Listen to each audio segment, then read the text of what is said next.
G'day YouTube, my name's Lance. Welcome to Bundy Bear's Shed. Well, the weather report, look, it's just bloody beautiful. Today's supposed to be 12 to 23. Over the past weekend, yeah, the birds rattling around. And yeah, over the weekend it was about 25 degrees and yeah, look, lovely clear days. It's just, it's really nice. Good working weather. It actually gives you a little bit of energy and gives you a kick along. But you may be able to tell by my voice that, yeah, I ended up with the bloody flu. Well, cough, cold, flu, something or other. It's not COVID, but anyway, it knocks the arse out, knocks the energy out of you a little bit. When we went down to my sister's funeral, before we got there, they're saying, I mean, don't you bring the COVID down here or anything? And we said, no, we were right. But when we went down there, they'd all had a cold. And the first evening, they said, oh, you're coming over for dinner? And I said, well, I'm not real keen, you all had the flu. And they said, oh, no, we're good now. And so off we went and did the family thing. And anyway, coming home with Mum had this cough all the time. It's just, you know, it's a remnants of it. So, and I was telling her, I hope you don't give me the bloody wog, Mum. And, oh, no, I'm not contagious now. So anyway, so last Monday, Jude gets it. And like, it's not bad enough to have days off work or anything. It just makes things harder than they need to be.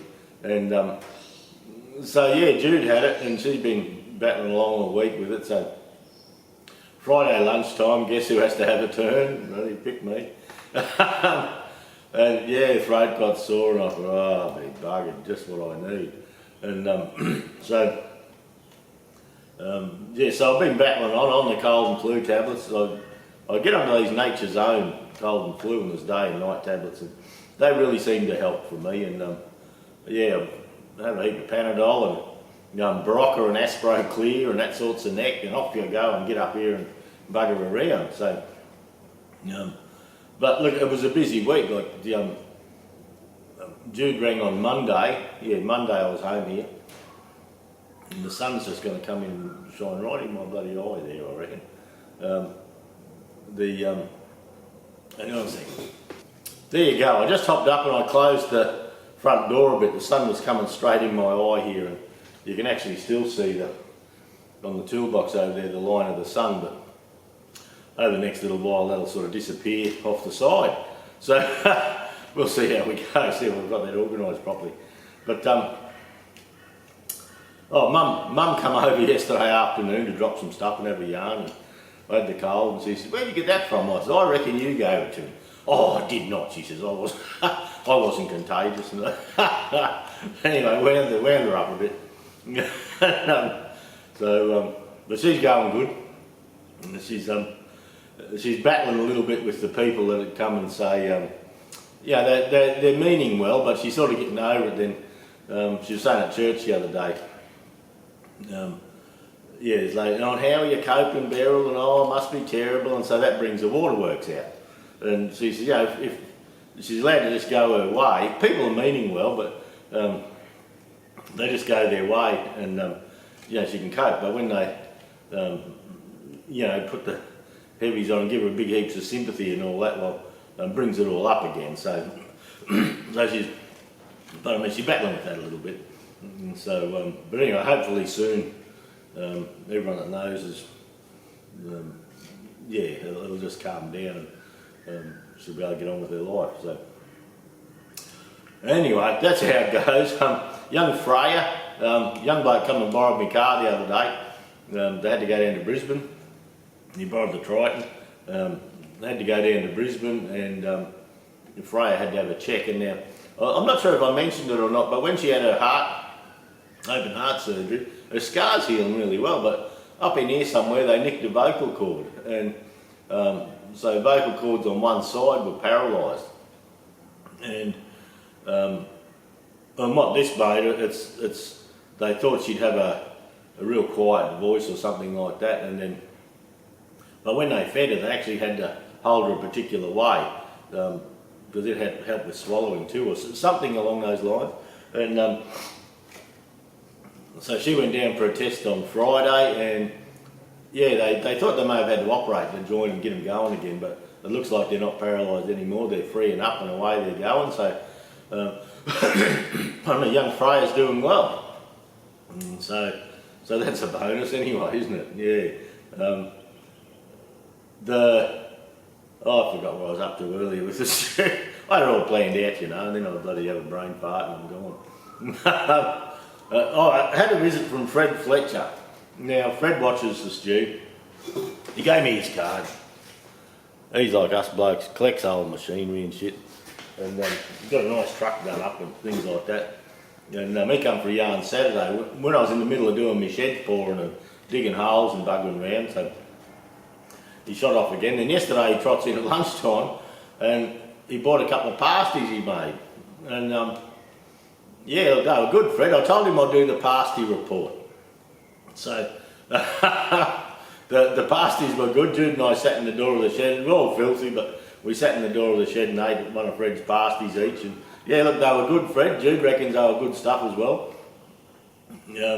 She said, drop the recipe in. She could make them, she reckons. Wouldn't mind making some.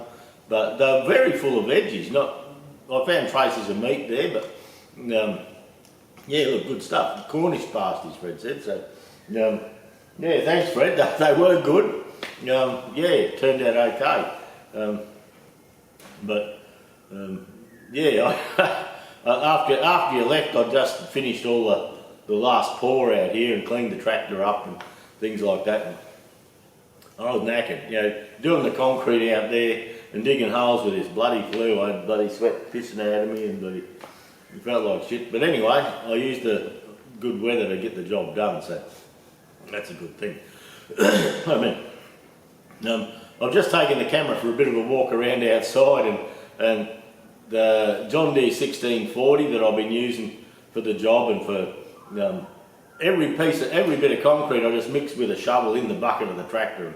Man, did I do some bloody shoveling. Anyway, I'm a bit stiff and sore, but that's alright. Yesterday I noticed that the loader control valve for the dump and crowd on the buckets, the squeal's starting to leak, and so I'll have to get that off and fix that. And when I first bought the tractor in bits, it had oil around one of the front hubs, left-hand front hub, so I bought the seal. I'm sure I've got the parts here for it. Well, I think I have. I haven't looked yet.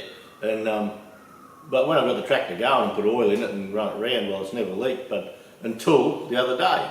So it looks like the hub's got to come apart, and we'll do a hub seal on the 1640.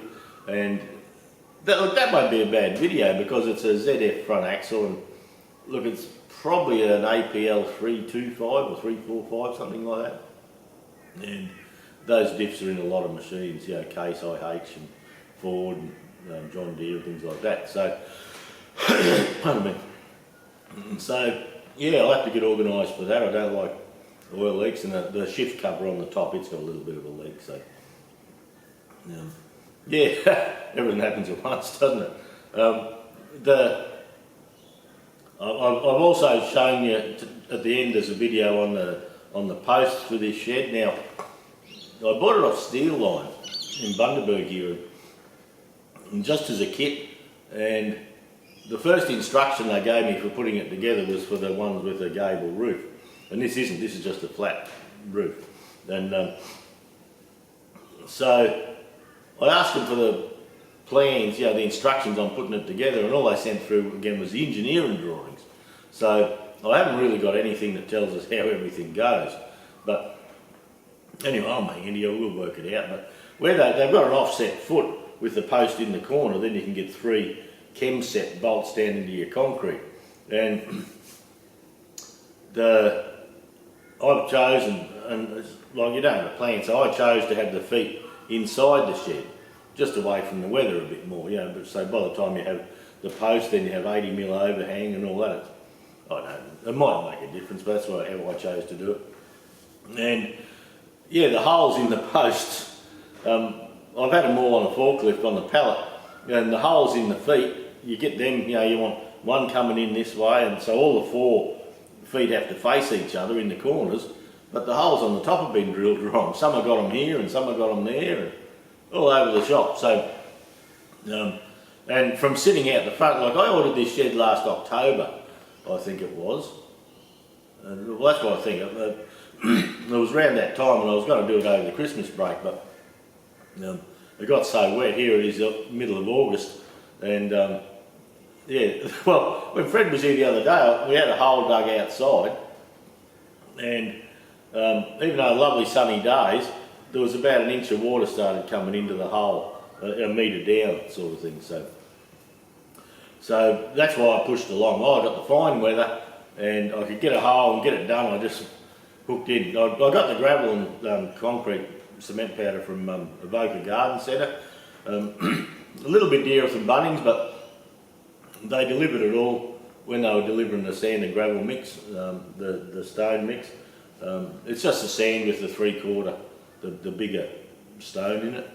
And yeah, when they delivered that, they brought the concrete powder out, the cement powder out. So yeah, that worked well. So, and I've just been for a walk outside with you, showing you a bit around the shed and how we're going to do it. So today I'm going to try and get the posts sorted and get the rust off the feet and all that. So what I'm choosing to do is CRC rust converter. Now, this rust converter, it's sort of like the X-Troll I used to use, but it doesn't mind if there's a little bit of rust there to etch into. It sort of likes that. So what I've done with 2 of the feet out there, I've mechanically sanded them all, put a rough surface on them, and I'm going to decant some of this into a pot, then just brush it on.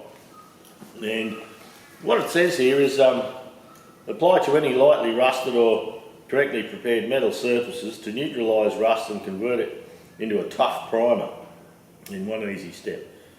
Prevents future rusting by sealing out moisture and other outside elements.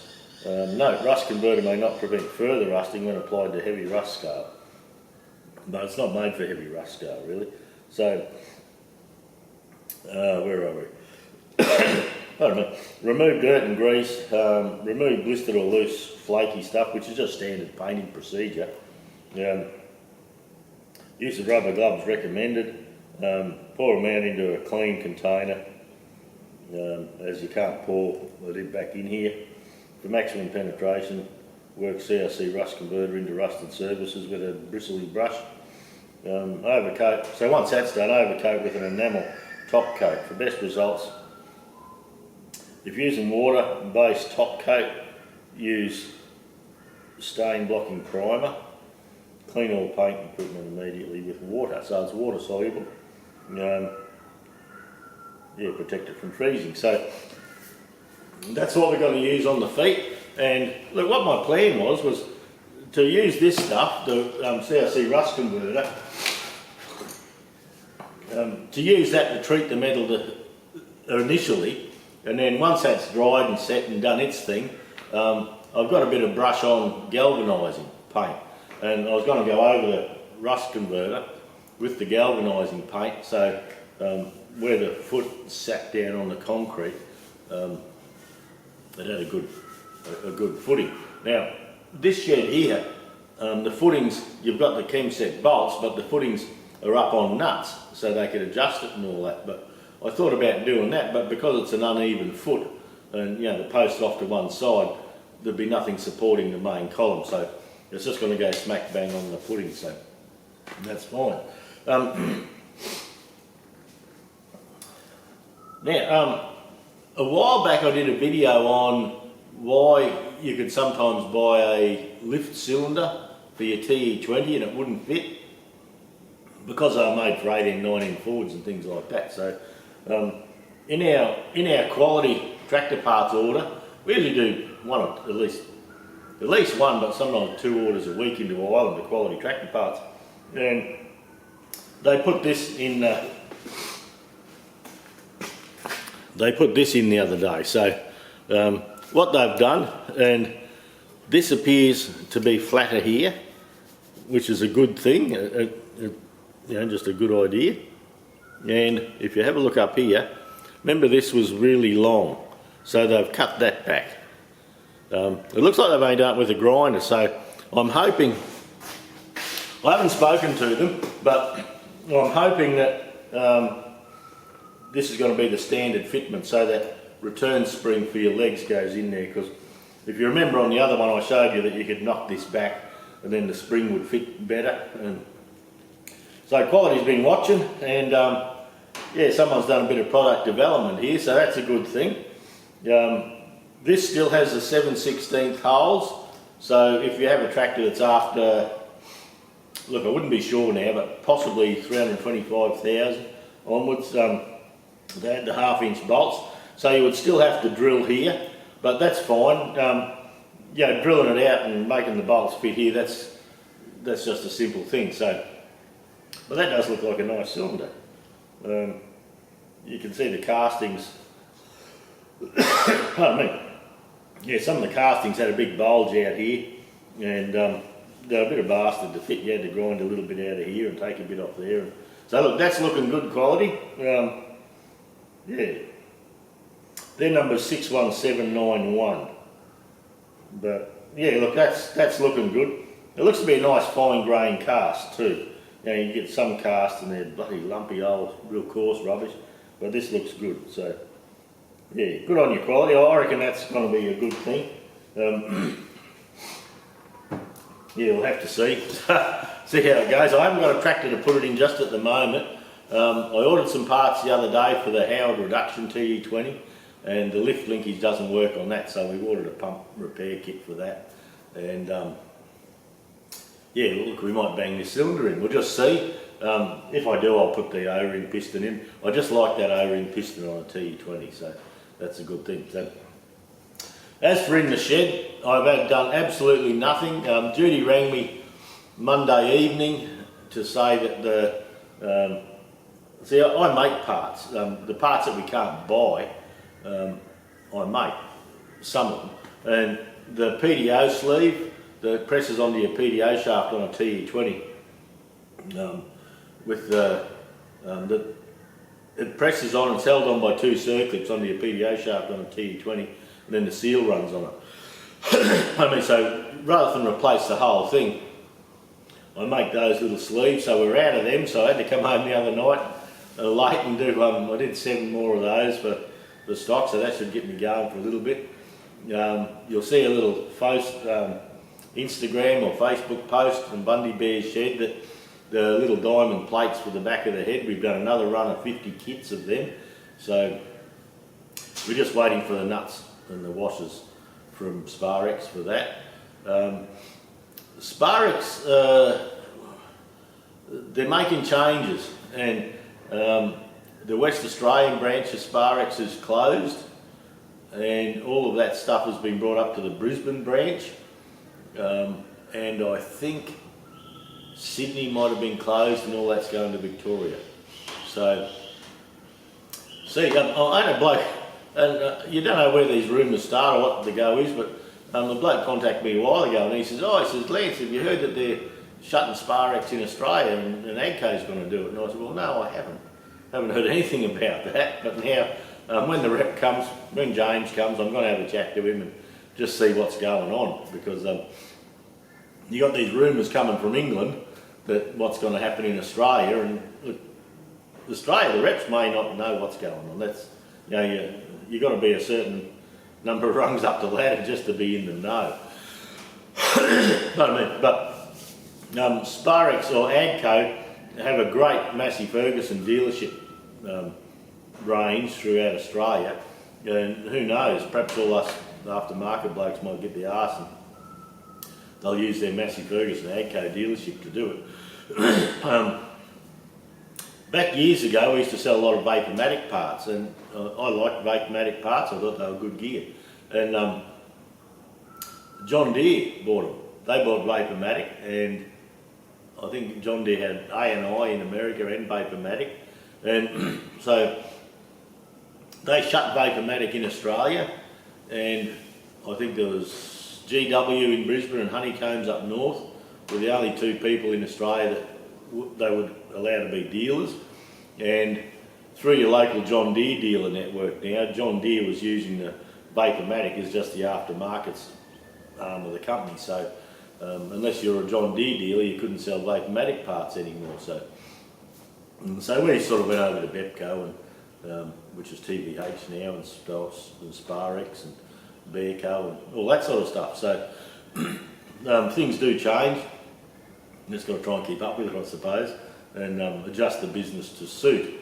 So, but yeah, probably this week I still haven't got back on the 65. I just thought I started this job out here doing the footings for the shed when I was feeling real good through the week. Then I felt like shit, and I thought, oh, you can't just leave it half undone. So I had to shovel and coughing and farting, whinging. Having a whinge too, of course.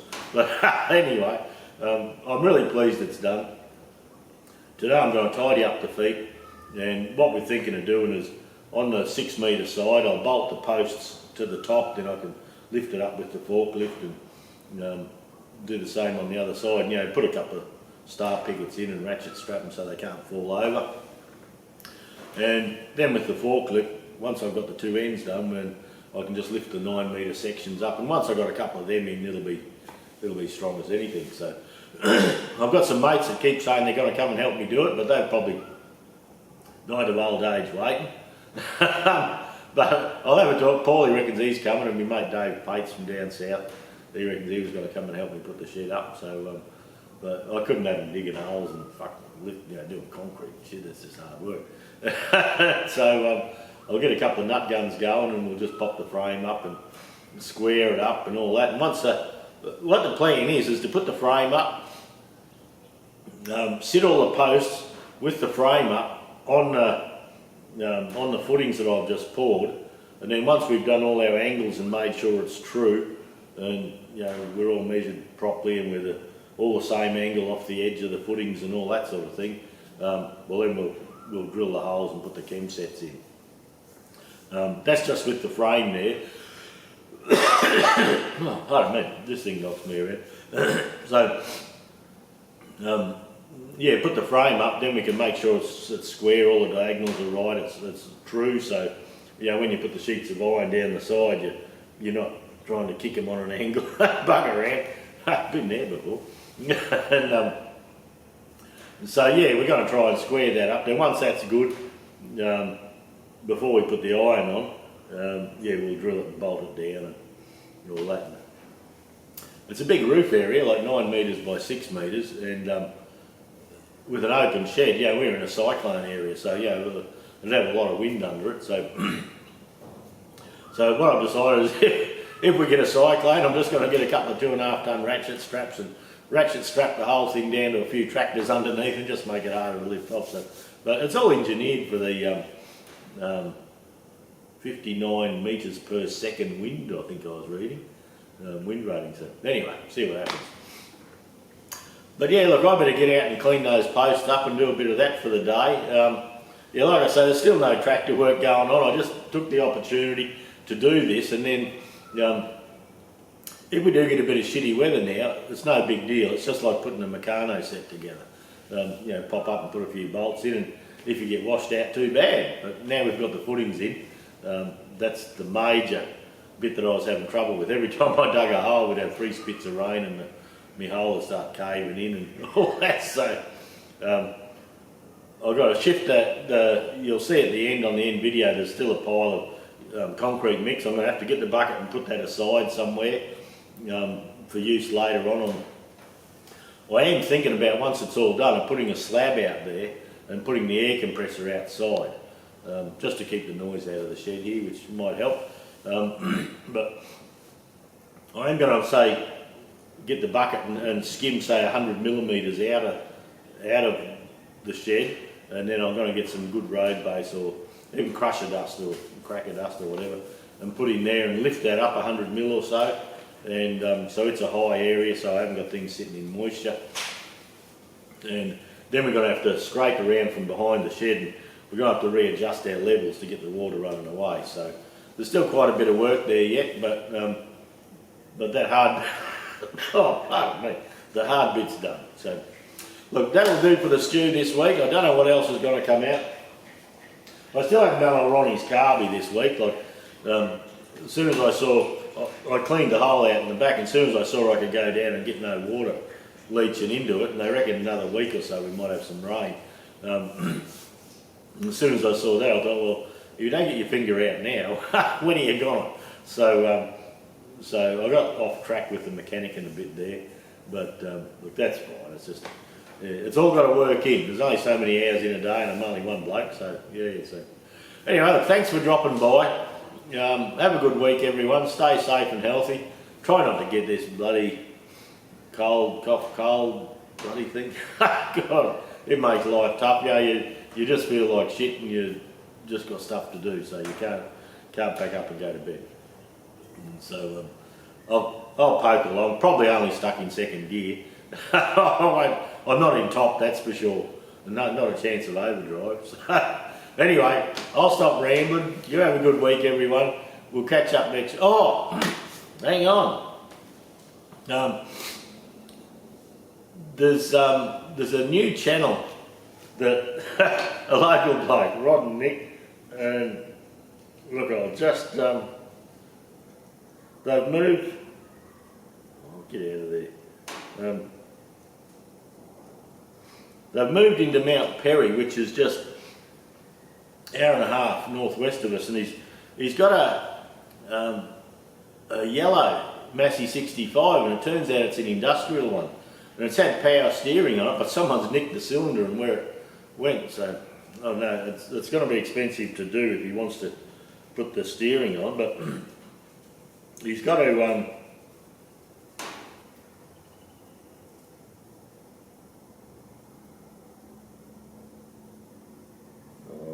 I've just got to get the running amok off grid. So running amok, AMUK, off grid.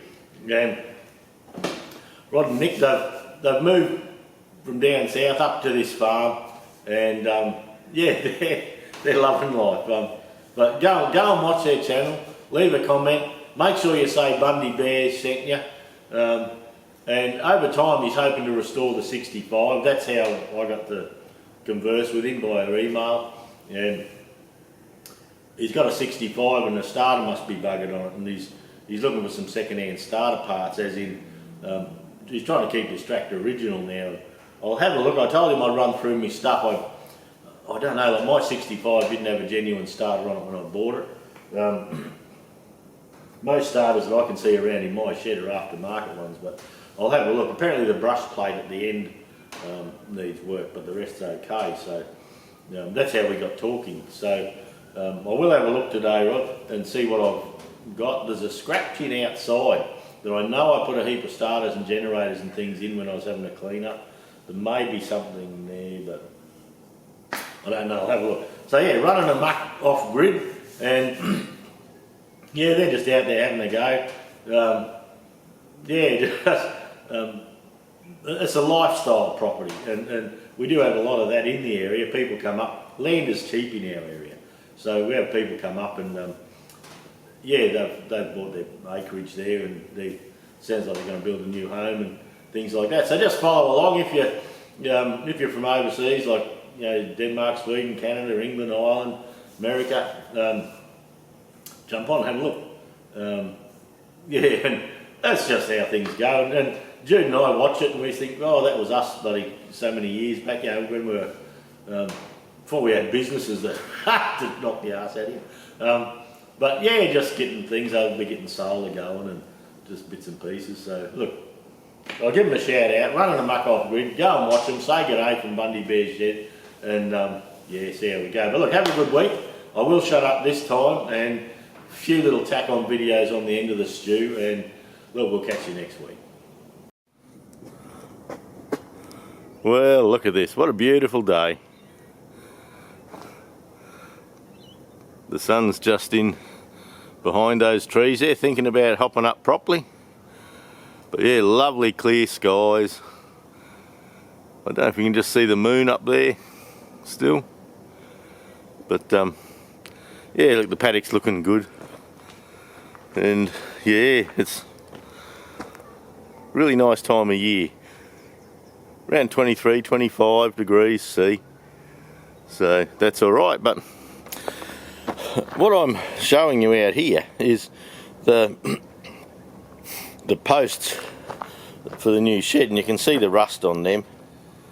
And so that's ex-factory. They've put a bit of zinc primer of some sort down there, and they haven't done the edges or anything like that really. So I've started on them. The two sitting in the dirt there that fell off the pallet, they're pretty clean, but that's what I'm going to use the CRC rust converter on.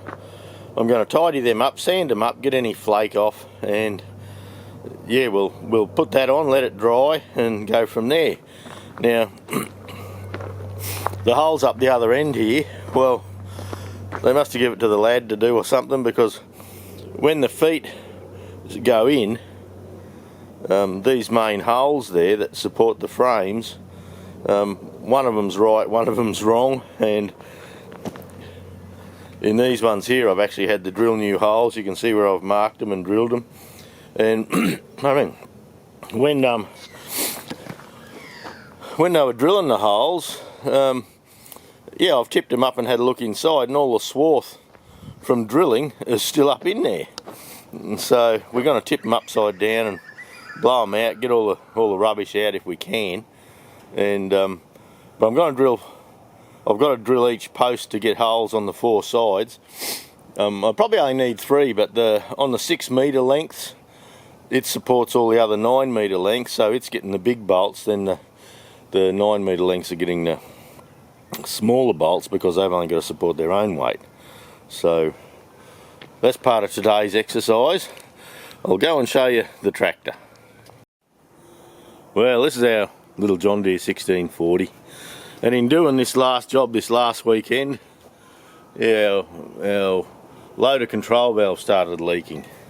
So you can see the leak down there. So that's a job coming up in the next few days. Oh well, a few days in Bundy Bear shed's probably a few months. And there's a little leak coming out from the top cover there. And we'll come around the back here. And when I first bought this tractor, I noticed it had a leaky front hub seal. Maybe better if I come in round the loader. And you can see the oil there now, so the seal's leaking. But I put oil in and I've run it around all this time, like it's been going for a couple of years, and it hasn't been leaking. But over this last weekend, shifting dirt and that around, looks like I got a ding in the rim, which I sort of knew about. But yeah, so there's another job coming up on a little Johnny. A ZF axle, yeah, do the front seals. We'll probably do the inner and outer seals, do the whole lot, and make sure it's okay from there. But the old loader, yeah, it's the handiest thing. Yeah, if you've got a few acres around and you can get a little tractor with a front end loader, 4-wheel drive and front end loader, like in the, I'll come out here a bit further, in the middle of the drought, yeah, using that to clean the dams out and all that, oh, it's just saved thousands of dollars. And but yeah, the dams are all overflowing now, and have been for some time. So yeah, so there'll probably be a few videos there, I suppose. Yeah, sorting the Johnny out. And look at this. There's part of my erection. Now, I've done all the footings, dug them all by hand through the week. Judy helped with this one and the other one. She did a bit for me as well. But yeah, that foot at the top there is 600 by 600 square, and down through the centre of that, down to 1200, there's a 450mm round hole. So that goes way down. But this frame, it's just sitting there. That's not actually exactly how it bolts up, but I put that together so I could yeah, measure from one corner to the other diagonally. So when you look at the chalk marks here, this corner, that will be where the post sits, and then the foot's off centre a little bit. And the reason I did that is so that the weight of the shed, with the offset foot, the weight of the shed is on the main column, it's not off to the side a little bit. So that should be okay. You can see where I've been marking out with chalk and buggering around, but yeah, look, it's coming along. We used the dry weather to get in here, and so once I get it all sorted, I ordered, that's just a sand and gravel mix, all by hand, all by the big square mouth shovel. God, knock the arse out of a bloke. But anyway, I never claimed to be fit. Fit for the bloody tip, about it. But yeah, so in through here, the main reason we're doing this little extension is a lot of the old tractors inside the shed that are waiting restoration. Whether we wreck them or part them out, or whatever we're doing with them, they can come out of the big shed and just come under here, and this is just the waiting bay. Everyone just gets jammed under here. The John Deere 1640 will probably find a home under here, and it gives us an opportunity to clean out over the barn over where the TEF20 is, and the 148 and the 148 and probably the TEA20 will be able to go over in the barn, and yeah, look, we'll go from there, I suppose. But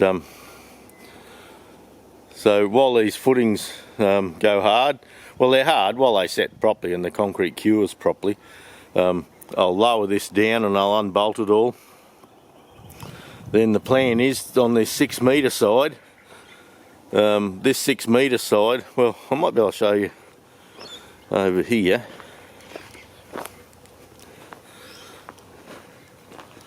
These brackets,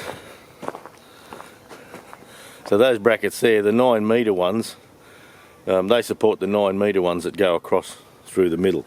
Like there'll be one here, one there, and one down there. So yeah, when we get the posts in, the big bolts will go through this 6 metre section here, and they'll yeah, with the big bolts, I think they're 5/8, probably 16mm, I suppose, bolts that go through the post, they'll support the 6 metre side, and in turn they'll support the 9s, which are on, looks like 12mm bolts. So anyway, we got a bit of buggering around there to do, so yeah, we'll just see how we go, and yeah, things are happening. That's why I haven't been in the shed. I've been out here buggering about. Well, it's a bit shadowy at the moment, but anyway, that's what we'll work with. Now this is the CRC rust converter. It's a milky sort of substance. I'm going to brush it on. You can buy little brushes at Bunnings that are just for sample pots of paint. So I'm just going to brush it on all the joints and all around, and we'll have a look and see what it goes like. See, does it go black? I think it may go black with rust, if it's etching into anything. But if there's nothing there for it to etch into, it won't. So we'll just see. You probably can't see what I'm doing here now, but I'm just brushing the joints, and I'm coming up the post, say 75mm.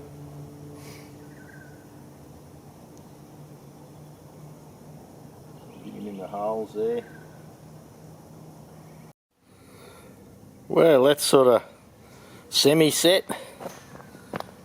It hasn't glazed over properly yet, but yeah, still tacky. Boy, it goes a long way, that stuff. Like, I put 300mm in the pot there, and I've still got about 250 left. I use bugger all doing that, but you can see where that rusty colour was, and where I sanded and gave it a rough surface, it's sort of going a purpley colour.